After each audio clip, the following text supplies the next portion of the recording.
Bonjour Michael Raymond, Bonjour, Dunia. Merci de me bienvenue. recevoir. Ouais, Ah, merci de je me t'en recevoir. prie, c'est un plaisir. Tu es là, tu es en ce moment, donc ça datera notre émission aux Imaginales 2025 à Épinal, donc avec Exactement. tout ton groupe. Tu nous en parleras un peu tout à l'heure si tu veux, Oui, bien quand on sûr. parlera de ton écriture en communauté, si on peut dire. Et puis on va parler surtout donc des contes de Silicium, donc que tu as publié maintenant, ça fait presque 3 ans, 2022. Exact. Ouais, c'est ça, 2022. Voilà, on va en parler. Et puis avant, bah, tu vas te présenter. Puis on va dérouler nos questions. Et puis on a une petite heure, mais on peut déborder si on a plein de choses à se dire. Ok, Voilà, donc c'est c'est très bien. voilà, Donc, donc je te passe la parole. Présente-toi un petit peu. oui, très bien. En fait, donc, Michael Raymond, j'ai plusieurs casquettes. Alors, je suis auteur, encore jeune auteur, parce que on parle de Contes de Silicium, qui est mon premier recueil de nouvelles. Ensuite, j'ai participé à d'autres anthologies, et puis là, j'ai terminé mon premier roman.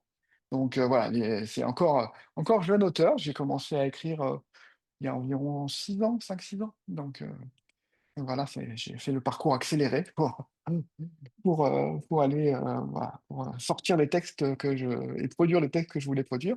Sinon, je suis aussi, également, chef d'entreprise, je suis développeur, heu, cœur un peu depuis ma plus tendre enfance. Donc, voilà, ça c'est l'autre facette. Et puis j'anime un podcast qui s'appelle le podcast, Double Vie, voilà, où j'interviewe aussi des auteurs pour parler du processus créatif, et beaucoup d'auteurs, sur l'imaginaire. Alors, bah, écoute, puisqu'on t'a présenté d'une façon très succincte, mais très, très claire, bon, comment es-tu venu à la SF? Parce que principalement, il y a un peu de fantastique dans certaines de tes nouvelles, mais comment es-tu arrivé à la science-fiction, en fait?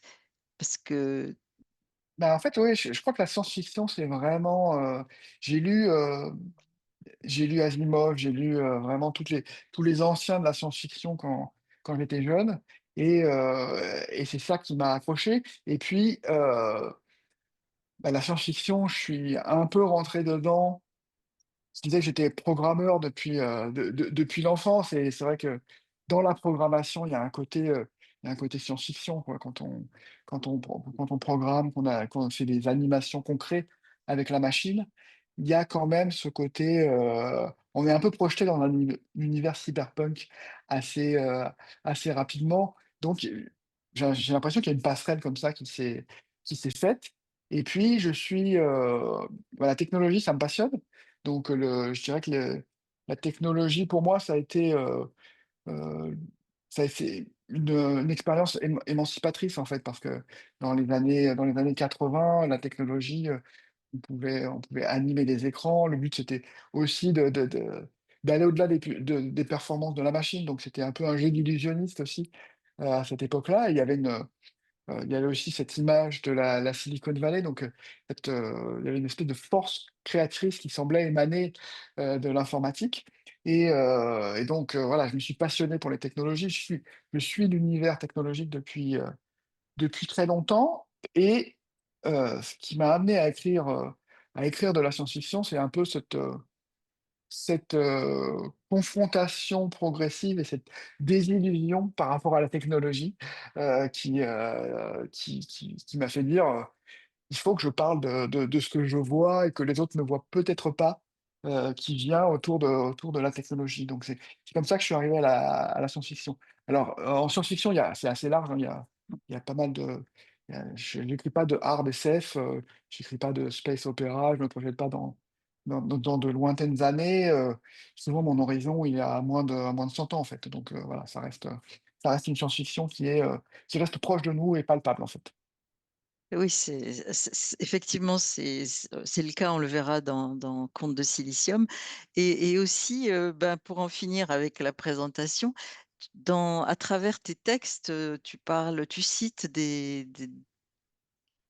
comment on appelle ça, des inspirations. Oui. Quel auteur ou quel cinéaste Ouais, en fait, t'a donné une petite coloration ou pas à ta création? Oui, enfin, le film, pour moi, qui représente la science-fiction, c'est Blade Runner.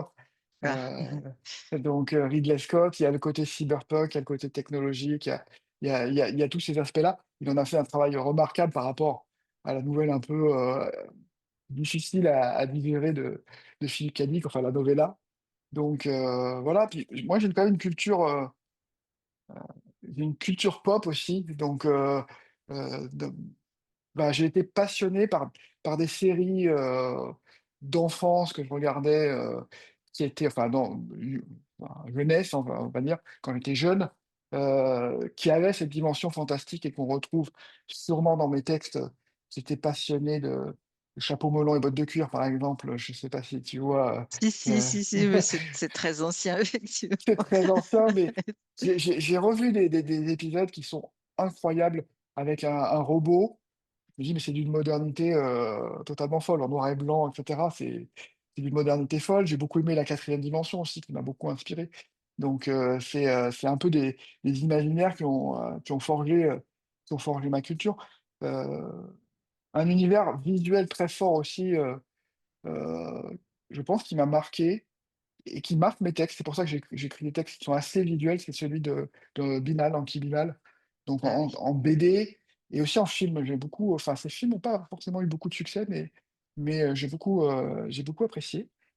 Voilà, puis bon, bah, j'ai lu des classiques, Herbert, Tolkien, pour la fantasy, voilà, j'ai beaucoup lu, Asimov évidemment, mais j'ai aussi beaucoup lu du du du mystère, du crime, Agatha Christie, Sherlock Oui, Holmes, donc là aussi ça ça ça apparaît ça aussi. ressort, ouais, Oui, ouais. oui, ça apparaît bien. Et si, bah, je cite pour finir, parce qu'après on passera au texte proprement dit. Dans Amazonie spatiale, tu as mis dans des notes et tu parles de David Bowie, donc tu avais aussi la musique. Ah oui, alors la musique, j'allais oublier la musique, mais je trouve que la Oui, musique, c'est ouais, rare pour... c'est quelque chose qui m'influence beaucoup et je suis allé chercher dans cette nouvelle, dans Amazonie spatiale, je suis allé chercher David Bowie, parce que je pense que c'est un écrivain de science-fiction, c'est un personnage de science-fiction, mais c'est aussi Oui, les imaginaires qu'il projette sont incroyables, et d'ailleurs, il était même, aussi, visionnaire technologique dans beaucoup d'interviews. On le voit anticiper. Il avait fait des CD-ROM, interactifs, enfin donc il avait ce côté visionnaire. Dans d'autres nouvelles, je crois que je vais parler de Michael Jackson. Bon, oui, oui, oui. donc voilà, la musique, vraiment arrive à projeter aussi des images et donc c'est aussi bah, voilà, ça m'influence beaucoup également. Bah, c'était intéressant parce qu'effectivement, tu as beaucoup t'as d'éléments comme ça qui arrivent dans tes textes. D'ailleurs, Michael Jackson, c'était dans Chronia, non? Oui, ça, oui. Oui, Voilà. en fait, c'était vraiment, tu rebondis sur les morts-vivants, C'est ça, finalement. exactement. Et d'ailleurs, l'idée est intéressante et j'espère que tu la creuseras dans d'autres textes. OK. Pas les morts-vivants, Oui, oui, mais plutôt enfin, tu nous en parleras un peu, peut-être, ouais, ta un peu du vision du temps, quoi, mmh, du temps et du voyage temporel qui, en fait, ouais, qui est là, dans est cette très nouvelle, original. c'était vraiment ce que je voulais, c'était axé sur vraiment le voyage dans le temps comme, le véhicule étant la nostalgie, en fait. On l'a tous un peu à disposition et on arrive à remonter le temps, avec cette nostalgie. Donc là, c'est vraiment un retour en arrière qui s'est opéré dans cette nouvelle, à Qui est travers ce assez- ce ce véhicule. et qui, oui, qui, en fait, flirte un peu avec le fantastique, finalement, aussi. Exactement, voilà, ça. Alors, on va commencer parce que ça par rentrer dans le sujet, parce que là, on a bien tourné autour. Et en fait, il y a des choses qui m'ont frappée. D'abord, tu parles, dans ta présentation, de l'école de la nouvelle. Mmh mh. Et l'école de la nouvelle, donc du texte court, parce qu'en fait, dans Contes de Silicium, tu as des enfin, après, c'est tout ce que j'ai lu là, ce sont Mmh, des nouvelles puisque tu n'as pas encore publié ton roman. exactement. Et en quoi c'est une école, la nouvelle? C'est intéressant parce que ça nous intéresse beaucoup, nous, vagabonds des rêves, les textes courts. Et c'est vrai que dans ce Contes du Silicium, tu en as qui sont de vrais petits romans, mais qui Mmh, restent assez brefs. qui vont pas jusqu'à la novella. Je pense attendez, attends, j'ai les titres là. Bah, Maudite IA, qui a tu nous en parleras aussi parce que tu as Mmh. Vie argentique, Ciel de plomb, qui est vraiment Mmh. très, très, très beau texte. Voilà, donc à toi, la nouvelle. La nouvelle, j'ai trouvé ça, bah, déjà ça a été la porte d'entrée, pour moi parce que j'ai commencé par, écrire des essais sur la technologie, pas mal à mes débuts et puis je me suis dit: «Il y a une limite quand même dans un essai, c'est que, on est exposé dans le jeu c'est nous et la fiction permet de passer des messages et de donne des libertés qu'on ne peut pas se permettre dans les essais et la 1re nouvelle que j'ai écrite, donc qui est très courte, qui s'appelle, La Faille, Qui est la heu première du recueil d'ailleurs. qui est la première du recueil, heu, est partie de là. Donc ça parle effectivement d'un chef d'entreprise un peu solitaire, un peu dans sa tour d'ivoire Ah, et puis la peur de la technologie, le contrôle que ça lui donne, et voilà. Donc ça, c'était, la première nouvelle et j'ai beaucoup apprécié, l'expérience de l'écriture de ces nouvelles et bah, dans dans la partie qui est un peu une préface de Contes de Silicium, j'explique que je l'utilise un peu vraiment comme un laboratoire, donc ça me permet d'expérimenter, d'essayer de comprendre et si on allait dans cette direction et si on poussait le curseur, heu, qu'est-ce qui pourrait advenir? Et voilà, ça m'intéresse aussi d'explorer ça dans un format court parce que, bah, parce que sur un format long, ça peut être soit lassant, soit, voilà, ça peut être ou tout on peut arriver vite dans une impasse. Alors que dans la nouvelle, bon, ben, voilà, on a ciblé sur un moment, précis, mmh. d'histoire, sur une hypothèse et on peut la clore, aussi, rapidement qu'on l'a commencé, en fait. Donc, c'est ça qui m'a intéressé, c'est le côté laboratoire qui m'a intéressé dans la nouvelle et le terme école, c'est vrai qu'il y a beaucoup d'auteurs qui disent: «Commencez par la nouvelle si vous voulez, apprendre à écrire», donc il y avait aussi cet aspect-là, pour, apprendre la technique narrative et faire se projeter sur des plans qui sont pas aussi, colossaux que, le plan d'un roman, quoi, la construction d'un roman. Oui, cela dit, c'est quand même il y a quand même des textes très construits dans ta je pense à effectivement, Ciel de plomb, Mauditia. Alors Mauditia qui a encore la en plus la particularité d'être écrite à plusieurs niveaux. Il y a un Oui, journal, il y oui. a il y a de plusieurs narrateurs, il y a une enquête là derrière. Donc bah, écoute, tu pouvais nous en parler parce que en fait, tu as plusieurs nouvelles qui se retrouvent quelque part. Il y a des personnages Mmh. récurrents ou Oui, oui. Bah, alors, oui, il y a entre, Mauditia et Vie argentique, on va retrouver, heu, un personnage récurrent et dans ces nouvelles-là, ce qui m'a intéressé, c'est d'explorer ce que pourrait être, la police scientifique, une nouvelle forme de police scientifique qui se mettrait, au goût du jour sur les nouvelles technologies et qu'est-ce que ça pourrait donner? J'ai été marqué par ce film, Sleepy Hollow où, on retrouve, Johnny Depp joue le rôle d'un personnage qui est débutant en médecine légale et donc qui va, serrer des cordes et qui va mener une enquête aussi par ce biais-là, donc une enquête, fantastique en l'occurrence et je me suis dit, ouais, tout ce qui est empreinte, découverte, de l'ADN, tous ces éléments qui sont entrés dans la culture, policière, bah, il y a on est à une jonction aussi où il va y avoir d'autres choses qui vont, rentrer, qui vont s'intégrer et j'ai essayé d'imaginer comment l'IA pouvait s'intégrer, aux enquêtes, comment ces nouvelles technologies allaient changer la manière d'enquêter. Donc voilà, c'est pour ça que les 2 sont un peu dans le même esprit. Il y a vraiment une idée d'explorer le futur de la police, en fait. Donc c'est ça oui, parce l'idée. qu'il y a un personnage effectivement même de mise en garde parce que dans Maudit c'est oui, oui, ça parle-nous de ça aussi. Bah, alors C'est Moditia, oui, très particulier aussi. Moditea, c'est particulier. En fait, l'idée de base, j'étais en train de re elle est venue comme ça. J'étais en train de relire un texte, et on parlait, dans notre groupe d'écriture et puis je dis: «Plus je coupe, plus il grandit». J'ai l'impression que ça repousse. Il y avait quelque chose de l'ordre de Cthulhu dans ce texte et donc je me suis dit: «Mais quel serait le livre maudit, aujourd'hui? Comment aborder le thème du livre maudit?» Et donc je l'ai abordé par le biais d'un auteur qui écrit, qui a un peu le cliché de la panne de l'écrivain qui n'arrive plus vraiment à écrire et qui trouve une IA, absolument, fantastique qui l'aide, dans sa rédaction et va se nouer une relation symbiotique avec cette IA et qui va le pousser, jusqu'à la folie, en fait.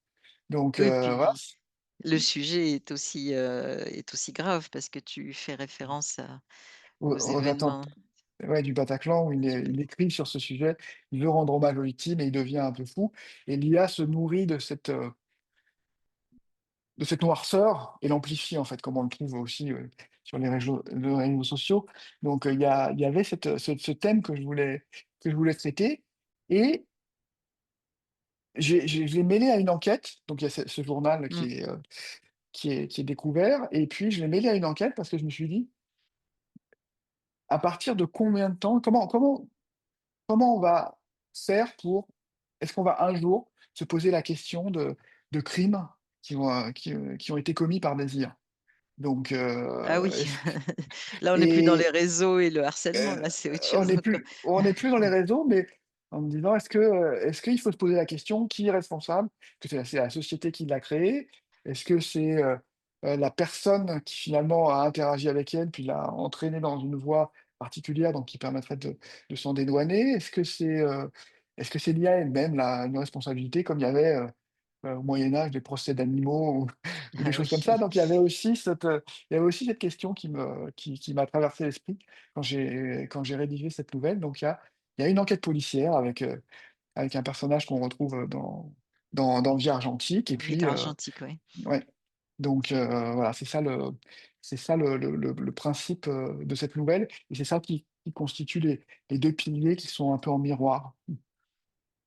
Oui, puis c'est 2 écritures différentes, dans un seul texte qui est assez court finalement, donc c'est aussi Oui, un exercice, un peu oui, complexe. oui, oui, oui et ce qui était complexe, je me souviens que j'étais un peu, la fin était un peu dure à écrire parce que, il fallait, quelque part, rentrer dans la peau d'un auteur qui devient fou et qui est effréné et écrire son journal, de folie, en fait et donc il y a un exercice qui est un peu, qui peut être déplaisant quand même, hein, Oui. qui on peut se laisser entraîner un peu loin quand même sur ce genre d'exercice donc fais attention. Oui, parce qu'il est long le journal, parce qu'on voit vraiment Oui, bien l'évolution du personnage et et en fait, il y avait un autre tu le liais à une troisième nouvelle.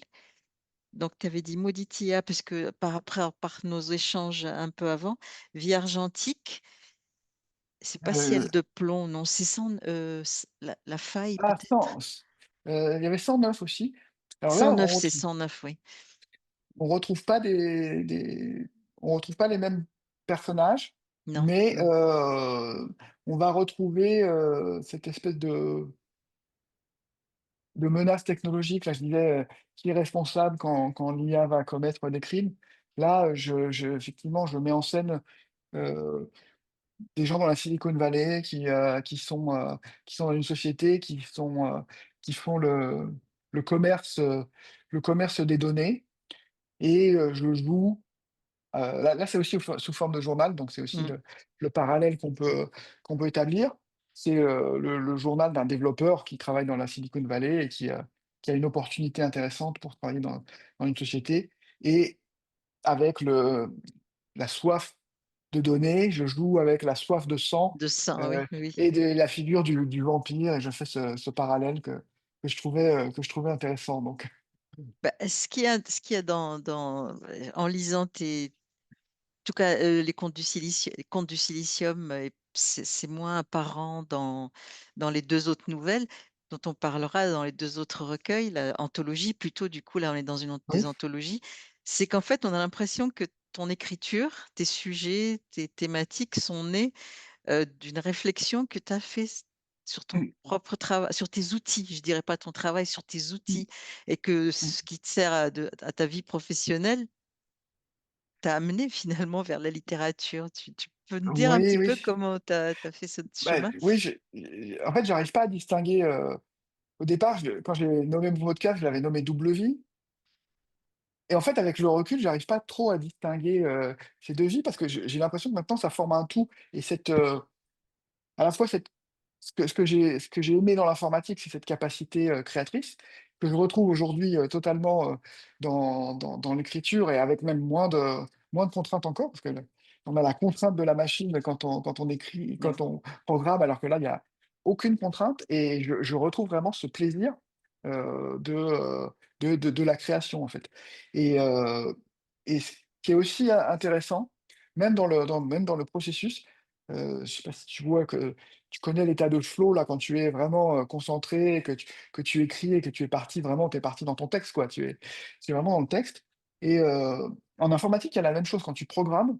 J'avais un mentor en informatique, qui est un Anglais qui vit en Suède, qui s'appelait Joe Armstrong, qui a inventé le langage Erlang et qui m'avait dit: «Après avoir programmé, je peux pas parler pendant un certain temps parce que je suis la machine, j'ai le langage de la Ah ouais. machine» et effectivement, dans la programmation, il y a cette espèce de mécanisme qui fait que tu programmes le langage de la machine, tu es la machine, tu exécutes les quand tu vois le code, tu l'exécutes dans ta tête pour comprendre la logique, ce qui se passe et je retrouve la même chose dans cette espèce de concentration dans l'écriture, c'est-à-dire cette espèce de mode de fonctionnement où tu deviens la personne, tu es dans le monde, tu ce que tu as créé a pris forme en fait, et ton cerveau le représente, voilà, cette espèce de bulle que tu te crées, en programmation comme en écriture. Pour moi, c'est le même genre de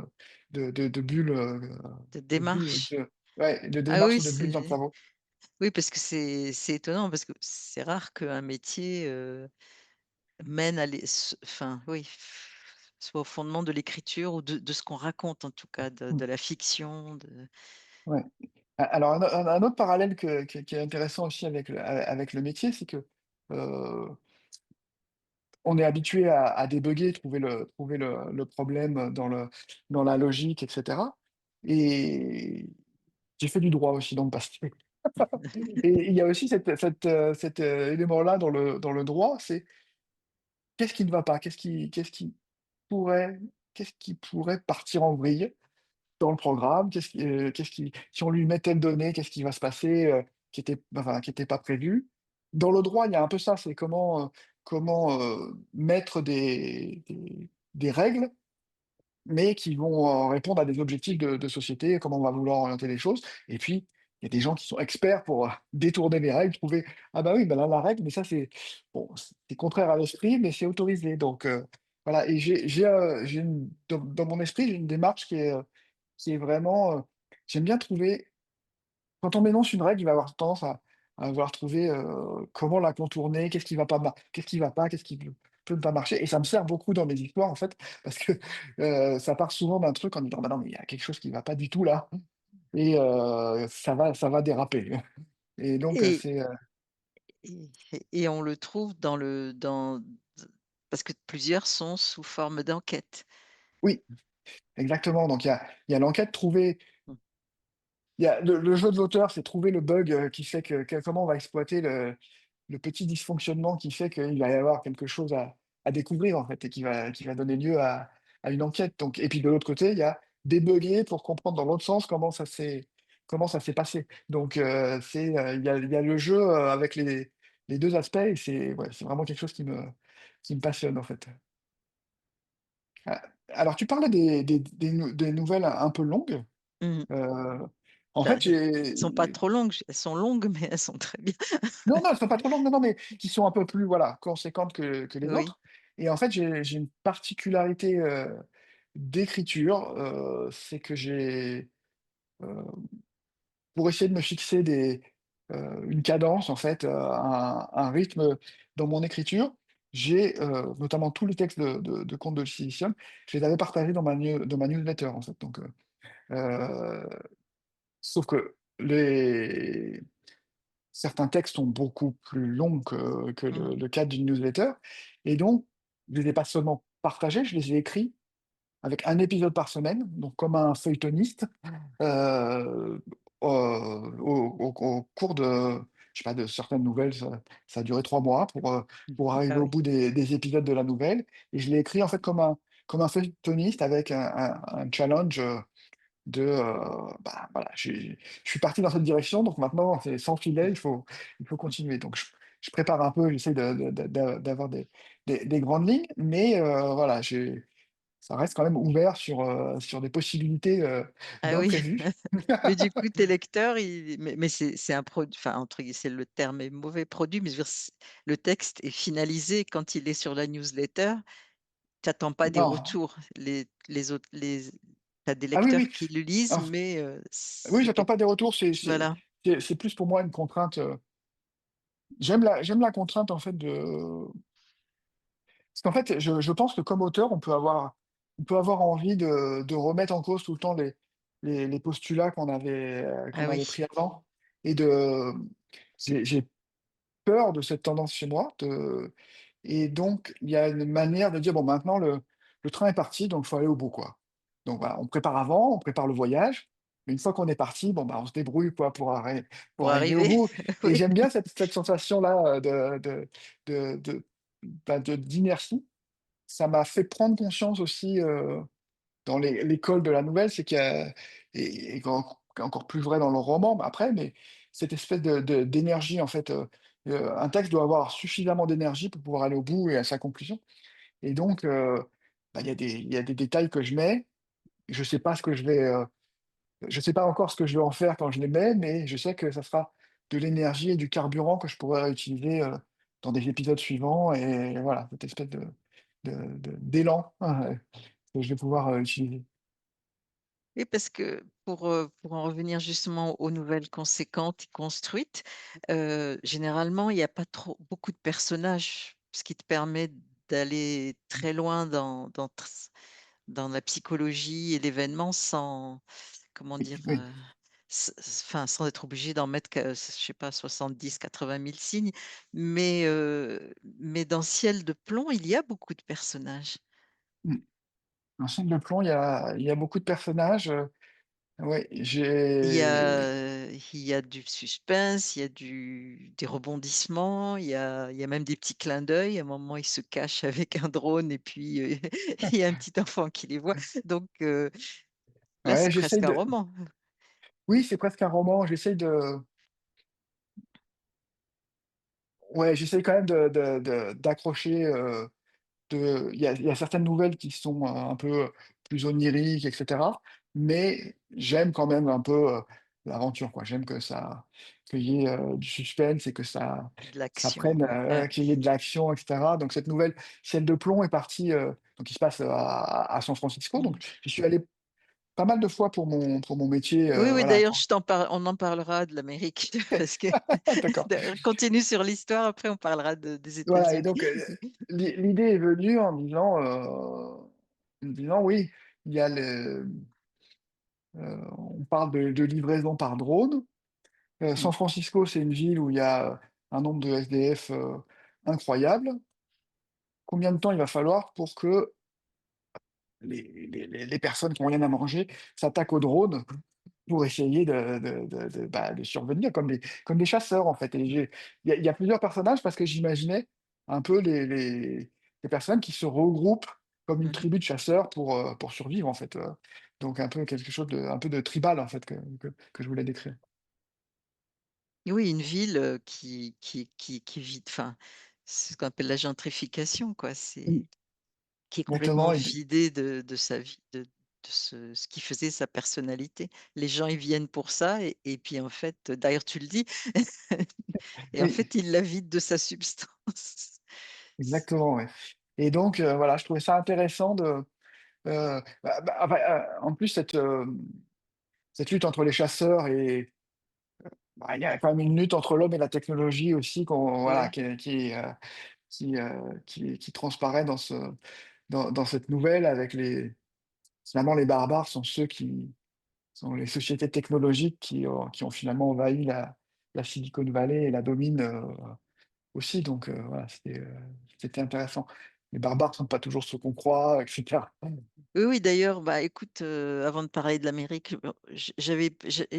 comme je t'avais dit, quand on a échangé avant cette rencontre, il y a le mot qui revient, c'est un mot résistance, quoi. C'est très étonnant parce que, en fait, il y a quand même une résistance à cette technologie qui Mmh. s'organise à travers les textes et il y a un côté sombre parce que, bon, il y a des menaces réelles sur la liberté, sur même la vie, puisque ces gens ne peuvent même plus manger, puisqu'il y a plus de boutiques, il y a plus de ils peuvent plus rien faire et du coup mais en même temps, c'est très optimiste. Oui, oui, Il y a alors aucun c'est texte déprimant, quoi. On se dit: «Oh là là, c'est comme ça que ça va se terminer». oui, peut-être Maudit IA quand même. Comment? Peut-être Maudit IA est un peu plus, sombre, mais c'est Oui, vraiment oui, oui, mais bon, le plus sombre. Mais c'est vrai. oui, il y a non, j'essaye de trouver, je crois que c'est effectivement comme tu l'as perçu, je crois que c'est la résistance qui donne, la lumière en fait dans les Mmh. textes. Il y a toujours cette envie de dire: «Non, il y a pas de fatalité et tout n'est pas perdu et on peut encore faire quelque chose pour changer le cours des choses». Je suis pas encore dans la vision, même si la vision de 1984, Big Brother et cetera, prend des allures de plus en plus, concrètes aujourd'hui.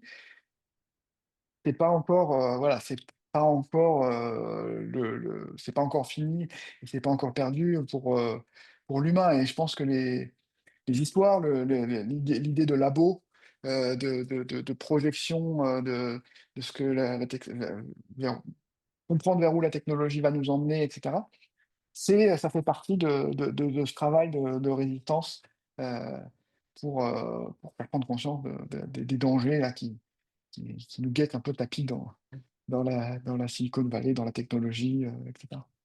Et qui sont, visibles comme tu dis par, bah, des gens comme toi qui travaillent là-dedans, qui ont les mains Oui, dans oui, oui. dans les machines et qui voient des choses que nous, non béotiens, Oui, on oui, c'est voit ça. pas forcément, quoi. Oui, oui, bah, j'avoue que il y a enfin voilà, parfois je suis triste, je suis en colère quand je suis dans le métro et que je vois tous ces gens qui sont sur les réseaux sociaux à regarder des flux infinis qui sont vraiment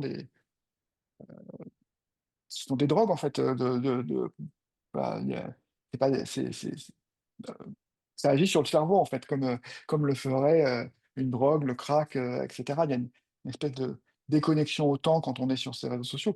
On s'aperçoit seulement après avoir fini le flux infini de TikTok, d'Instagram ou et cetera, de dire: «Ouh là, j'ai passé autant de temps que ça», donc il y a vraiment cette espèce de comment dire? Ouais. De poids de la technologie qui, heu,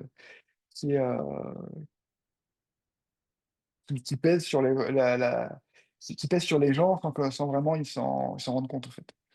Donc il y a une espèce de tristesse. Alors je me sens pas responsable parce que je travaille dans les logiciels libres plutôt pour des technologies qui sont émancipatrices des utilisateurs. Mais c'est vrai qu'il y a quand même une volonté, une envie d'alerter et puis d'essayer de corriger la trajectoire, quoi. C'est sûr, en plus, c'est toutes les générations, hein, même les plus âgés, finalement, n'y ont Mmh, pas échappé et oui, on voit ça, il y a pas que les enfants, pas que les jeunes, pas oui que et oui, je crois qu'on pour ramener à la science-fiction et à l'imaginaire qu'on connaît tous, il y a la figure de la Matrice, il y a Matrix, qui a marqué, voilà, une référence pour beaucoup de gens et en et tu fait, en je parles crois d'ailleurs dans une des nouvelles. oui, il y a une Oui, nouvelle oui, sur oui. la version, 0 bêta, de test de la Matrice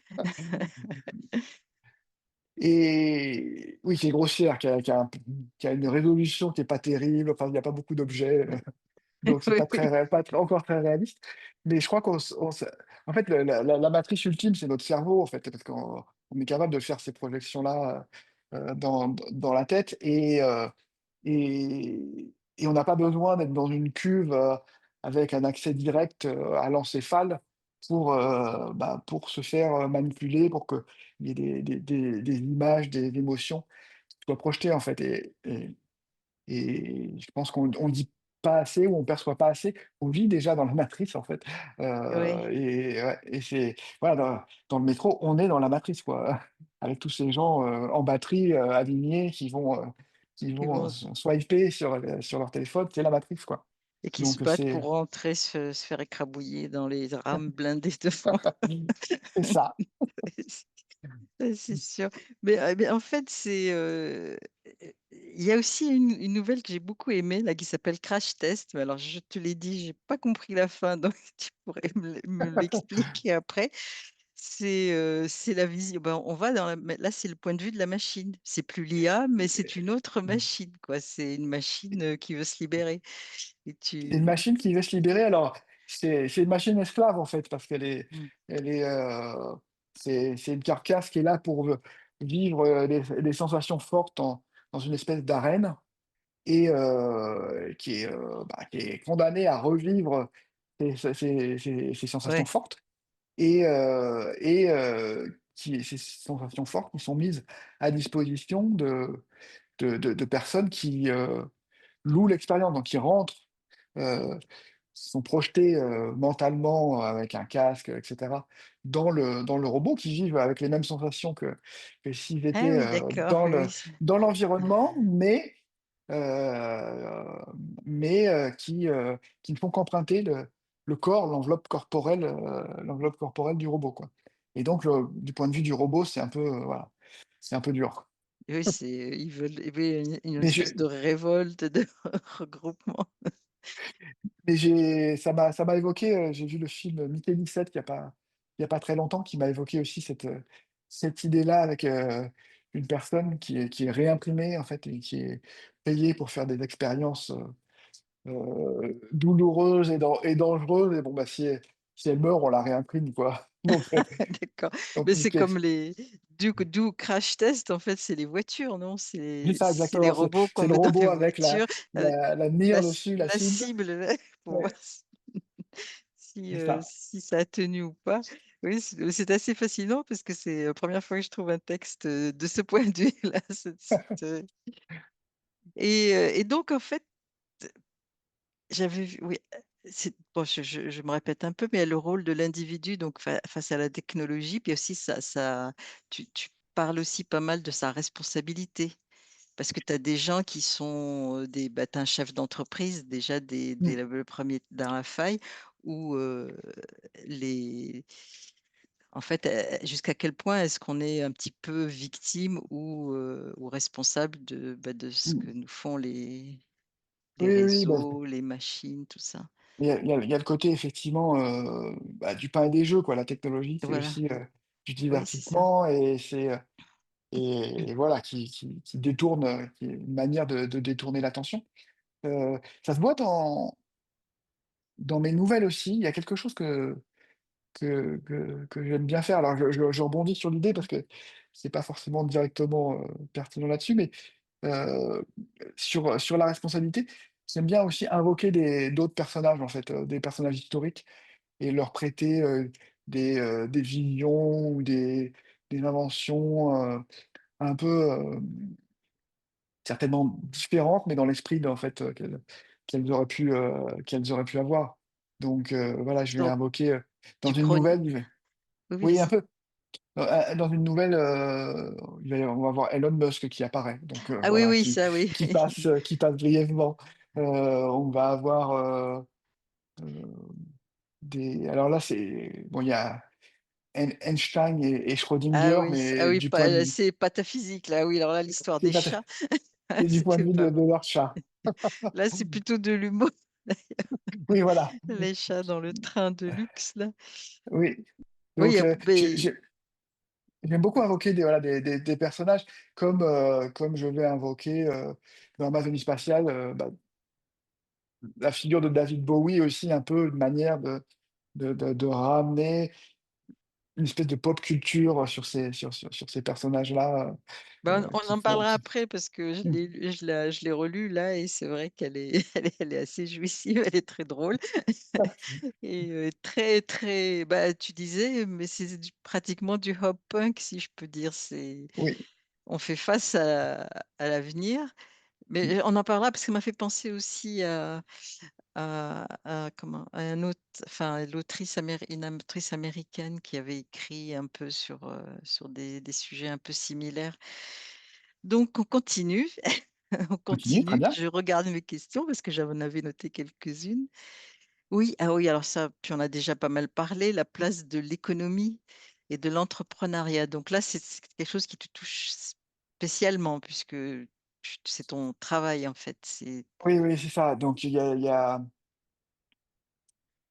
pour moi, il y a vraiment, comme je disais un peu, ça fait partie aussi du travail sur les règles, les bugs, trouver les règles, les lois, comment les mmh, contourner, tout ce qui est un peu immuable et c'est,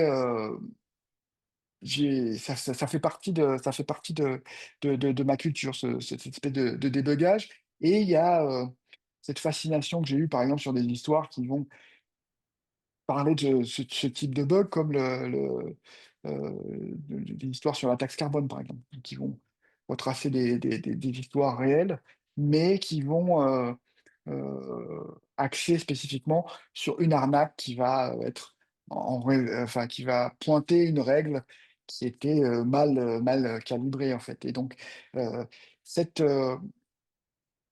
cette dimension économique, m'intéresse beaucoup. Il y a la dimension et puis il y a la dimension, en fait, c'est c'est aussi cette économie qui nous emmène vers, l'informatique qui servait plutôt, émancipatrice, qui servait un peu, une utopie, qui va aujourd'hui, servir une dystopie parce qu'il y a, elle est poussée par une économie qui veut, exploiter, enfin, récupérer des revenus toujours plus importants, en fait. Donc, il y a aussi ça qui est en jeu dans la réflexion de chef d'entreprise et en tant que chef d'entreprise, bah, il y a quand même une responsabilité et on n'est pas obligé parce qu'il y a voilà, doit gagner de l'argent pour, payer les salariés et cetera. On n'est pas obligé non plus de servir, des idéologies, mortifères ou de se laisser entraîner ouais. dans une course, effrénée et ce qui est, voilà, assez intéressant et je raisonne souvent avec l'économie, en fait, parce qu'il y a une manière de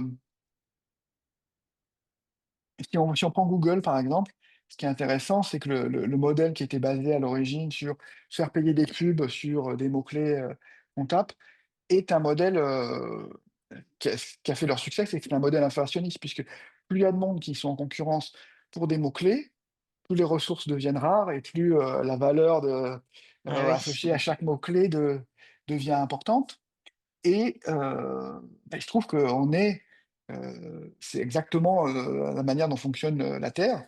On est dans un modèle où, bah, on a une population qui est toujours plus grande pour des ressources qui sont, finies et donc il y a cette, tension, inflationniste qu'on va retrouver, heu, voilà qui peut faire une matière, parfaite pour la science-fiction, en fait. Et attends, excuse-moi, j'ai juste regardé un truc.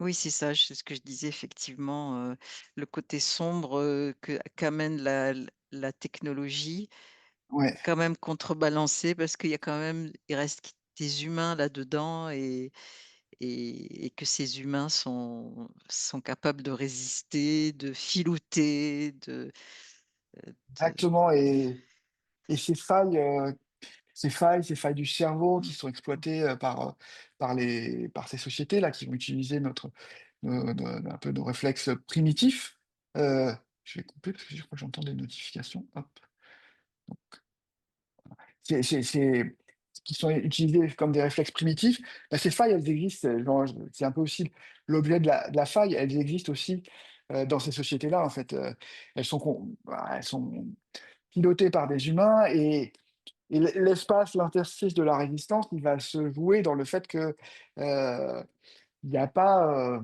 il n'y a pas encore, en tout cas, de mécanique implacable aujourd'hui. Donc, aujourd'hui, il y a encore beaucoup d'espace pour jouer, pour résister, utiliser ces failles justement, contre ces sociétés, voilà, les failles du modèle même. Et alors on va faire une petite pause Amérique parce Oui, que oui, tu as dans Ciel de plomb, pardon, non, si c'est ciel de plomb et ça, Ciel ouais. de plomb, oui, j'avais un doute sur le titre. Dans Ciel de plomb, tu nous décris San Francisco, mais c'est pratiquement un guide touristique, quoi. On n'est pas, on s'y voit. Oui, Donc, oui, mais j'avoue que les alors Silicon ouais, Valley apparaît dans un autre texte. C'est important. Et tu en as parlé au début de l'entretien en disant que oui, les c'est années bah, 80, donc tu ah écris oui, encore sur ça, quoi. Alors vas-y, oui, parle-nous bah, de l'Amérique. ça a façonné, ma mythologie. C'est vrai que, voilà, c'était l'endroit où était créée l'informatique, où il y avait, ces sociétés heu, que Microsoft, il y a Apple, et cetera qui venaient de là-bas et il y a vraiment, j'avais cette fascination pour la Silicon Valley et j'ai été ravi pendant quelques années, dans ma société d'avoir l'opportunité d'aller à des conférences, d'avoir des clients là-bas, de pouvoir, y aller régulièrement et puis, comment dire? Le mythe s'est fissuré effectivement parce que c'est gênant de voir effectivement cette ville ces centres-villes qui se désertifient, ces boutiques qui sont fermées avec des choses à louer. C'est l'inégalité, cette pauvreté, qui est flagrante avec des, bah, la technologie qui s'est construite là-bas a fait venir des masses de gens, donc les loyers ont flambé. Enfin, il y avait cette dissonance-là qui m'a frappé et donc j'ai eu besoin d'en parler comme étant, un peu un retour sur cette fascination. Donc, il y a un côté de San Francisco quand je le décris que j'aime beaucoup et voilà, qui est une ville qui est fascinante. Et puis il y a la face, sombre de la ville, que je voulais aussi, décrire, précisément et puis montrer comment, bah, le mythe s'est totalement fissuré en fait, il y a un auteur qui a écrit un essai, j'ai oublié son nom, mais c'est le mythe de l'entrepreneur et qui parle très bien de l'instrumentalisation qui a été faite de ce mythe, aussi, de cet entrepreneur à succès qui représente, une société. C'est aussi, un mythe qui est là pour, bah, exporter le soft power américain, mais aussi justifier les inégalités parce qu'il y a aucun autre élément qui permet de justifier la différence entre le moins payé de la société et le plus payé de la société. C'est pas la contribution, la différence d'intelligence, de force de contribution, de vision qui justifie ça. Donc cette espèce de mythe entrepreneur qui vient vraiment du Far West, hein, permet de justifier, des inégalités colossales, en fait. Oui, c'est ça, c'est la société elle-même, quoi, là, Mmh. finalement. Ouais, exactement. De toute façon, l'Amérique en ce moment nous est un peu décevante, mais bon, on va Oui, alors espérer que ça va changer. Parce que c'était un peu, quand dans j'ai les écrit, Pente de Silicium, c'était un peu pour, voilà, pour, démystifier, l'Amérique, la technologie, la Silicon Valley. Je pense que j'ai plus besoin là, cette année, oui, là, il y a quelqu'un et qui le et fait très bien, oui. Pour nous. on travaille pour moi. Alors écoute, là, jusque-là, on était dans Conte du silicium où donc on Mmh. était dans un travail l'auteur solitaire, qui écrit, ce qu'il a à dire, Et là, tu as eu 2 aventures, si j'ose dire, d'écriture.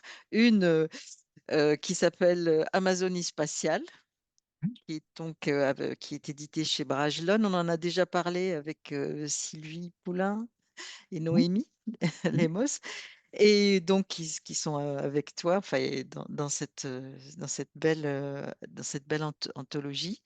Et aussi, on parlera de Fromaginaire pour finir, comme ça on finira sur sur quelque chose, une belle fantaisie. Donc dans Amazonie spatiale, tu as écrit un texte, alors je t'avais dit que ça me faisait penser à une autrice, Becky Chambers. Je ne sais pas si tu as lu, Apprendre si par bonheur? Non, je Voilà. l'ai pas lu. C'est une novella, et justement, il y a des choses dans ton texte que j'avais lu dans le sien, donc finalement, il y a des choses dans l'air du temps. C'est pour ça que je te dis que c'est très lumineux, en fait, tes Oui, oui, récits oui. restent très lumineux, et donc bah, écoute, la nouvelle s'appelle Révolution. Elle est drôle, elle est, pleine d'imagination, et puis c'est vraiment de la résistance à l'état pur, donc est-ce que tu peux nous en parler, un petit Oui, peu le oui, oui. projet, comment tu es entré dedans, et puis de la nouvelle plus Mmh. particulièrement? Oui, alors j'ai donc le projet, il y a une appel à candidature, donc on a envoyé des dossiers, pour, recruter une quinzaine, une association qui s'appelle Matrice, recruter une quinzaine d'auteurs pour, pour faire une résidence d'écriture qui devait durer environ 1 an, donc pas en continu, mais avec des périodes où on pouvait se retrouver, pour rencontrer des scientifiques, des universitaires, même des politiques travaillant sur le domaine spatial, et pour imaginer une utopie sur l'espace à horizon, 75 ans, à horizon 2075, donc à un horizon de 50 ans. Donc c'est relativement court, donc c'est assez difficile d'imaginer, des changements radicaux, à cet horizon. Mais le but était vraiment de faire quelque chose de positif sur l'espace, alors qu'aujourd'hui, bon, l'espace, quand même, est un pollueur, heu, majeur, et donc voilà, est-ce que ça vaut encore le coup d'aller dans l'espace? Et donc voilà, donc on a été, on va dire, formés par les échanges qu'on a eus avec toutes ces personnes-là, qui nous ont amenés à Toulouse, à la Cité de l'Espace. On est allé à Kourou, en Guyane, on a visité la Guyane pendant quinzaine de jours, donc voilà, c'était un voyage, formidable, avec des rencontres, incroyables locales, sur qu'est-ce qu'implique le spatial là-bas, comment ça s'est installé de manière un peu, bon, un peu cavalière, et puis comment, est-ce que les populations peuvent en tirer parti, et cetera. Et puis dans cette, heu dans cette aventure, à la fin de cette aventure, on a dû tous chacun produire, un texte pour l'anthologie, avec une contrainte, qui était de 30 000 signes, donc qui est très court. Mmh. Donc Effectivement, le texte est court, oui. oui, alors voilà, mais j'avais envie, avec tous les échanges qu'on avait eus, j'avais envie quand même de donner de la matière, donc d'être à la fois, le spatial sur Terre, le spatial, dans l'espace, donner une vision un peu, tout azimut de l'espace. Et donc j'ai choisi, dans cette contrainte, je me suis dit: «Je vais faire une nouvelle chorale». Oui. Voilà, c'était pas bon, pas c'était un challenge. J'ai condensé, condensé, condensé jusqu'à avoir l'essence de la nouvelle, mais je suis assez fier de la manière dont ça ressort, parce que je suis très, très content de cette nouvelle. Oui, parce qu'il est très dynamique, le texte, du coup. Tu Oui, et je voulais que ça bouge, qu'il y ait de voilà. l'action, que voilà, que ce soit pas vraiment pas introspectif. Heu, alors je me suis amusé à, c'est un sujet qui me touche. Je me suis amusé à Je voulais qu'il y ait personnage emblématique, voilà, donc j'imaginais, donc cet homme, Mmh. au genre fluide, descendant, j'imaginais presque en BD, quoi, Mmh. descendant, les marches pour rejoindre la tribune de l'ONU en robe rouge. Et donc je me suis dit: «Voilà, c'est magnifique», il y avait quelque chose qui venait de Bowie là-dedans aussi, espèce d'aspect, androgyne, et puis, voilà.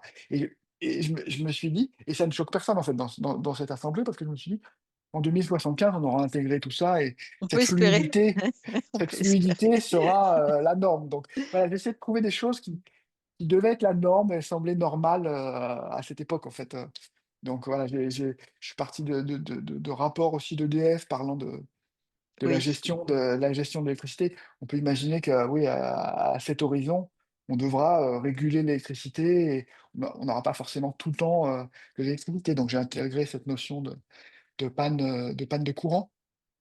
On a revu, en Europe, il y oui, a pas si longtemps, oui, oui, le les blackout Espagnols, espagnol, ouais, les Portugais.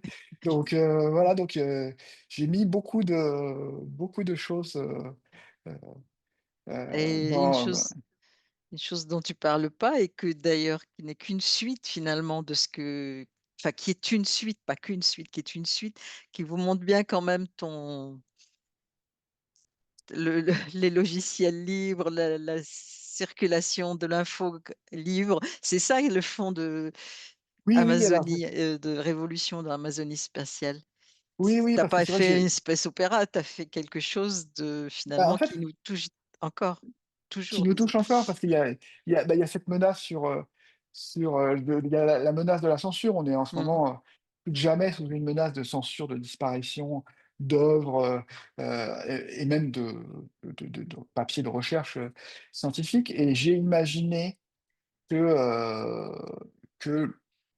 on avait passé la crise climatique en 2075 Mmh. grâce à un effort, multi, national de scientifiques qui avaient créé une espèce de regroupement de savants, et l'union des savoirs et qui avait obtenu le statut, de nation sans territoire, qui siégeait à l'ONU, et cetera. Donc les personnages, sont, notamment ce personnage flamboyant et un représentant de l'union des savoirs et on se trouve à une époque où, dans ma nouvelle, comme on a sauté cette crise climatique, bah, il y a une tentation Ouais. de remettre un peu de censure et de revenir en arrière et donc c'est un peu le coup d'éclat pour éviter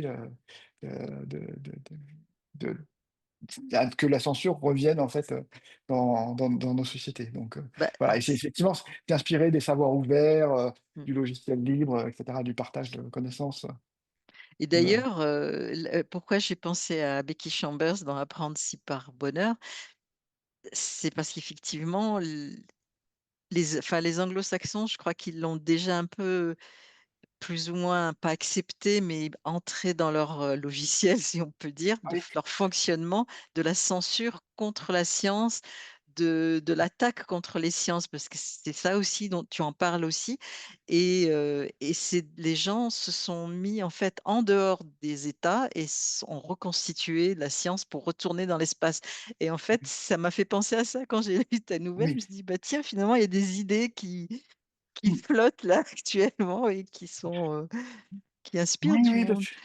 oui, j'avais envie de traiter aussi, heu, du low cost, des technologies, à bas coût et c'est vrai que je m'étais dit: «Comment aller dans l'espace à bas coût?» alors, ouais, en parlant avec les scientifiques, c'est quand même pas simple, voilà, Ouais, d'aller j'imagine. dans l'espace, mais j'ai trouvé des moyens. Bon, voilà, je vais pas spoiler la nouvelle, mais il y a un moyen de retrouver des technologies et qui Oui, oui et permettent puis, très bel partir. hommage d'ailleurs.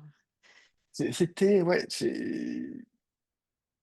j'avais lu, Pierre Boulle peu avant, les La planète des singes et j'avais aussi envie qu'il y ait cette dimension, c'est ouais, c'est un peu cet hommage à Pierre Boulle aussi parce qu'en fait, voilà, pour ceux qui vont nous écouter, nous voir, lisez le texte parce que ça n'a rien à voir avec tout ce qui en a été fait par la suite. Heu, il est bien plus, tous ces films d'action, et cetera. Oui, Le texte est bien plus fin et bien plus, intelligent et intéressant que ce qui en a été fait ensuite. Donc, voilà, ouais, bah, c'est ils en ont fait du cinéma, quoi. voilà, c'est ça. Donc c'était pas du tout les mêmes et bah, écoute, on va lentement vers la fin de notre émission, donc je voudrais bien parler de Fromaginaire. Donc Oui, alors, là attends, le texte, je l'ai sous les yeux. C'est un c'est très poétique. oui. Ça commence, comme un conte Mmh. et c'est, donc, excuse-moi, tu peux me rappeler le titre? Parce que je l'ai noté. Le titre, j'ai noté aussi. Je vais le retrouver. Ça va me revenir.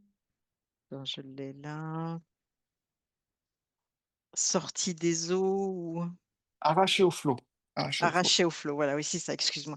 Et je l'avais pas noté. Donc ça allez, vas-y, parle-nous de Fromaginaire, parce que c'est quelque chose d'assez Alors, particulier. Fromaginaire, c'est un projet qu'on a mené avec, notre groupe d'écriture. On se réunit, bah, là, on est à Épinal et on se réunit Oui, régulièrement à oui, oui, Épinal, Vénard, vous êtes heu, autour des Imaginales oui. pour écrire avant Mmh.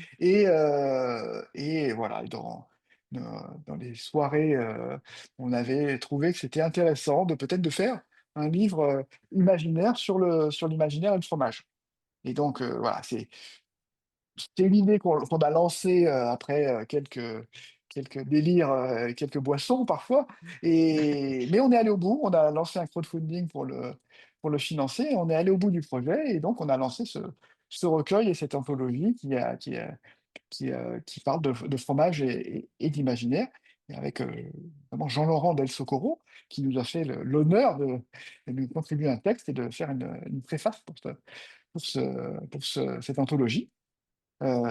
Et donc chacun a contribué un texte sur le fromage et moi j'avais envie de faire quelque chose de nostalgique. Alors c'est vrai ce texte, oui, c'est comme tu dis, c'est doux, poétique, c'est un peu une Madeleine de Proust. On est dans un monde où le fromage a disparu et il y a un enfant qui retrouve, un un petit morceau de fromage, voilà, qui va pouvoir partager, lors d'un repas et qui permet d'avoir, un peu une vision, légère de ce monde post-apocalyptique sans fromage. Oui, et où la terre a suivi c'est drôle La de terre transformation. a Oui. subi des transformations. Il y a plus de fromage parce que le lait ne fermente plus, donc voilà. Mmh. Et pourquoi ouais, enfin bon, c'est une belle, comment dire? C'est une belle fantaisie, mais de science-fiction quand même. Oui, oui, Oui. j'avais cette image de plongeur en Italie, j'avais cette image du Grand Bleu, le film, voilà, Mmh. où on on va, plonger en apnée et puis, Ouais, trouver c'est des choses, presque ramener un des choses. scénario. C'est presque un Mmh. petit scénario de film. Ça pourrait être filmé effectivement. C'est très très imagé comme beaucoup de tes textes d'ailleurs. C'est Oui, bah, j'ai besoin pour écrire, très visuel, voilà le terme. j'ai besoin de sentir la mise en scène, Mmh. de voir la Mmh. mise en scène en fait, d'avoir les images et d'avoir ouais, de vraiment d'être emporté par la mise en scène pour pouvoir l'écrire en fait, donc et effectivement cette nouvelle était apaisante. Mmh. Mais c'était pas du fromage français. Non, non, non, c'est du parmesan. C'était du parmesan. Voilà, sinon, je voulais te demander, qu'est-ce que tu as parlé au début d'écriture de romans, donc qu'est-ce que c'est là? Dans quel projet es-tu en ce moment dans l'écriture?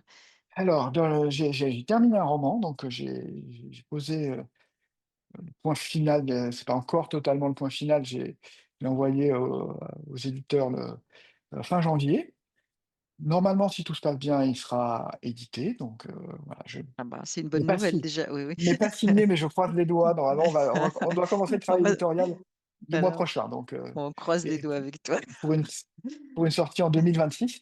C'est un roman, c'est un polar SF, on va dire, polar de science-fiction, donc voilà, qui s'inspire, qui part un peu du point de départ de Mauditia, donc heu, qui, heu, qui reprend un peu, cette idée, qui va parler un peu du Bataclan et qui va, imaginer non pas un Bataclan qui se déroule comme on l'a connu, mais au départ l'histoire se déroule normalement, puis à partir du Bataclan, ça part dans de la science-fiction et dans un Paris qui va être un peu transformé, un peu transfiguré. Donc voilà, avec, un projet, en tout cas le titre moi de travail, c'est «La Plaie» et donc bah, on va suivre un policier qui a différentes cultures, qui, heu, qui vient, dont les parents viennent, d'Algérie et qui va, être confronté aux attentats du Bataclan, qui après va devoir se reconstruire en menant aussi une enquête, autour de ça. Ah oui, donc finalement, tu y reviens. Tu sais, ça sera un sujet sombre là, du coup, c'est C'est sombre, je pense pas que ce soit si sombre que ça. C'est moins sombre que Moditia, ouais, heu et je pense ce projet, je me suis toujours demandé pourquoi je l'écris, hein. Enfin, j'ai à chaque fois, je me dis: «Mais pourquoi tu fais ça?» C'est pas rationnel, c'est pas raisonnable et je l'ai écrit plusieurs fois. Une fois, ça n'a pas marché du tout, je j'étais pas content de ce jet, j'ai tout repris et je me suis dit je l'ai fait en épisode aussi, heu, avec quelques pauses, mais en épisode et j'ai dit à mon épouse: «Bah, tu me dis si on va» j'ai écrit jusqu'à la scène, jusqu'au Bataclan et tu me dis si ça passe ou si ça passe pas. Parce que moi, ma hantise, c'était de froisser des gens, froisser oui. des victimes ou voilà, de faire quelque chose qui soit un hommage aussi, voilà, qui a au poids qu'ils ont porté, que la société a porté, et cetera et elle m'a dit: «Vas-y, tu peux y aller, ça passe, très bien». Donc voilà, Bah, bah, dans j'ai continué. Moditia Ouais, excuse-moi, dans Moditia, il se pose ces mêmes questions, l'auteur. Et il oui, se oui, demande s'il est pas bloqué à cause de ça d'ailleurs, oui, au départ. Oui, oui, est-ce qu'on a le droit de parler de du ça? thème Est-ce que voilà, du mais mais thème. mais c'est vrai que ce qui m'a intéressé, c'est aussi de l'idée de s'emparer d'un thème d'actualité proche qui est dur, et cetera, Mmh, qui est quelque chose qu'on fait peu en France et qui va être fait beaucoup plus facilement aux États-Unis où ils vont être capables de s'approprier ces sujets-là. Parfois à des fins de un peu de propagande, on va dire, mais pas que. Il y a des critiques, qui arrivent à s'emparer de ces sujets-là et donc j'ai trouvé ça intéressant quand même de se dire: «Bon, on va s'y confronter et on va voir ce qu'on peut en tirer et comment on peut mettre en parallèle, différentes histoires, différents thèmes, les traiter et je pense que non, il y aura de la il y a de la lumière». d'accord, bon, Donc on compte sur toi pour la suite. donc non, ça voilà, donc ça, je suis très content de ce projet. Je suis très content que voilà, s'il va jusqu'au bout, qu'il trouve son éditeur, c'est merveilleux et ce qui m'a motivé aujourd'hui pour, travailler sur un autre projet là, que j'ai travaillé dans les jours passés à Épinal sur, là, j'ai voulu faire quelque chose de plus léger, donc je vais essayer de faire quelque chose, pareil, d'un genre que j'aime beaucoup qui va être de l'espionnage, technologique, voilà, on va faire du techno-thriller, Ah oui, en revenant sur, il y aura de la technologie, des enjeux, et le point de départ est un personnage. Souvent, c'est un personnage que je vois dans le point de départ et là, c'est, un personnage, de hacker, de programmeur, heu tous ceux qui ont appris l'informatique, qui ont fait l'informatique, qui ont construit l'informatique, arrivent maintenant à la retraite. Certains l'ont déjà atteinte, mais globalement, voilà, c'est l'idée. C'est qu'est-ce qu'on fait quand on a parlé à des machines, qu'on a hacké des machines, bricolé, toute sa vie? Est-ce qu'on s'arrête ou est-ce qu'on continue? Bah, je pense qu'on continue oui, et qu'est-ce qu'on en donc fait? et qu'est-ce qu'on en fait? Donc voilà, Ouais. c'est ça l'esprit. Voilà, bah, écoute, je pense qu'on a fait le tour. En tout Et ben, cas, tes nouvelles ont été pour moi une belle, découverte, hein. merci beaucoup, Oui, ça me touche oui, beaucoup et ça me plaît que, voilà, voilà et que tu aies pu puis, te les approprier. voilà donc les con alors par contre, on va peut où est-ce qu'on les trouve les contes du silicium? C'est Alors, les Contes de Silicium, c'est auto-édité, mais c'est, pas que sur Amazon. Donc c'est disponible, sur les autres plateformes. Donc je l'ai mis sur Kobo, et c'est disponible en librairie. Donc on peut le commander chez son libraire. J'ai voulu explorer en explorant l'auto-édition, j'ai mmh, voulu explorer toutes les facettes et vous pouvez le commander, en librairie, ce qui donne aussi accès, voilà, possible de le commander à la Fnac, en papier, il me semble ou que dans je son l'ai vu à petit la Fnac. dans s dans son petit libraire, chez Ouais. son petit libraire du coin qui va pouvoir le commander. Ça met un peu de temps à arriver du coup parce que ça va être, un peu une impression à la demande, mais mais c'est possible Alors de le trouver comme ça. donc ça, c'est on le trouve facilement, hein, contre du silicium. Il suffit de taper sur, je sais pas Google et ça sort. C'est ça, Donc on le exactement. trouve. Amazonie spatiale, c'est un format beaucoup plus traditionnel, hein. Ouais, C'est un ouvrage, chez Brajlon, donc édité par un éditeur. Et Fromaginaire, si on veut lire, les histoires du alors, fromage, Fromaginaire. comment on fait? Alors, bah, notre groupe d'écriture a une petite association et il y a encore quelques exemplaires disponibles du tirage, donc voilà, vous pouvez, heu, voilà, On contactez-moi, je m'arrangerai pour que vous puissiez, avoir, acheté un exemplaire si ça vous intéresse d'en avoir un à disposition. J'aimerais bien qu'on le sorte, en numérique, donc voilà, Oui, ce serait pas mal ça, oui. c'était un des projets, c'était Ouais. après avoir vendu les exemplaires papier qu'on puisse, le sortir en numérique, donc on dispose d'une version numérique, donc voilà, on puisse le sortir sur les plateformes, qu'il puisse Bah, être lu sur les liseuses. les liseuses, les téléphones, ouais, ça sert la technologie. Voilà, Bah, puis écou j'écris des textes, parfois de la poésie aussi, des choses sur mon site michelraymond.com, vous pouvez aussi aller voir pour trouver d'autres petits textes, d'autres petites choses. bah, on mettra ces informations sur, ta notice, avec Très bien. l'émission, comme ça on pourra aller fouiller un petit peu, voir tout ce que tu fais. Effectivement, tu fais des podcasts, en littérature aussi, donc c'est Mmh. intéressant de découvrir ça. Voilà, bah, écoute, bah, je te souhaite une bonne fin de séjour à Épinal. J'espère Bah, que merci Dounia. je crois que vous y êtes nombreux d'ailleurs, On est nombreux, on est nombreux. nombreux et puis, bah, à très bientôt alors, hein. Bah, à très bientôt. Merci de m'avoir reçu, hein. Mais je t'en C'était un prie. plaisir et bon, c'était vraiment très agréable de Mer partager avec toi. merci. Merci.